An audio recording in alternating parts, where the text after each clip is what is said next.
2026 எந்த ராசிப்பா யோகம் அப்படின்னா ஒரு 100% கிட்டத்தட்ட ஒரு நடக்கக்கூடிய சாத்தியமாக இருக்கிறதுனா ஃபஸ்ட்டு இந்த கடகராசி சொல்லலாம். கடகராசிக்கு அதுக்கப்புறம் பார்த்திங்கன்னா துலாம், இவங்க 2 பேர்த்துக்கும் ஒரு 100% ஒரு நல்ல ஒரு வாய்ப்பை அமைத்து கொடுக்கும் இந்த வருஷம்.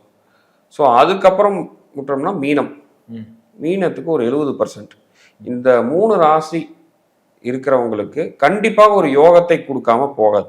ஆனா மீனத்துக்கு இப்ப ஜென்மம் நடந்துட்டு இருக்கு. ஜென்மம் நடக்குது, பட் குரு பார்க்குதுல்ல. ஏப்ரலுக்கு, அதாவது நம்ம ஜூனுக்கு அப்புறம் வரும். ஆமாம், மே ஜூனுக்கு அப்புறம் பார்த்தீங்கன்னா செகண்ட் ஹாஃப்னு வச்சுங்களேன். 2026 செகண்ட் ஹாஃப் ஒரு மிகப்பெரிய ஒரு யோகத்தை தரக்கூடியது. இது என்ன மாதிரியான விஷயங்கள் நீங்கள் செஞ்சாலும் கீழே ஒழுகாமல் பாதகம் இல்லாமல் பார்த்துக்கலாம். ஏன் மீனத்துக்கு 70 சொன்னோம்னா அங்கே சனி இருக்கிறனால. ஏன் மற்ற 2த்துக்கு 100% சொல்கிறேன். ஸோ அந்த இடத்துல எந்த ஒரு பாதிப்பும் அவங்களுக்கு கிடையாது. ஸோ கண்டிப்பாக குரு நல்லதை தான் செய்வார். புரியுதுங்களா? மீனத்துக்கு 70% ஏன் கொடுக்குறோம்? அதோட அதிபதி குரு. அப்போ அந்த வீட்டையே பார்க்குறப்போ கண்டிப்பாக ஒரு 70% ஒரு நல்ல யோகத்தை தரக்கூடிய அமைப்புகளாக இருக்கும். தொழில் முன்னேற்றத்தை கொடுக்கும்.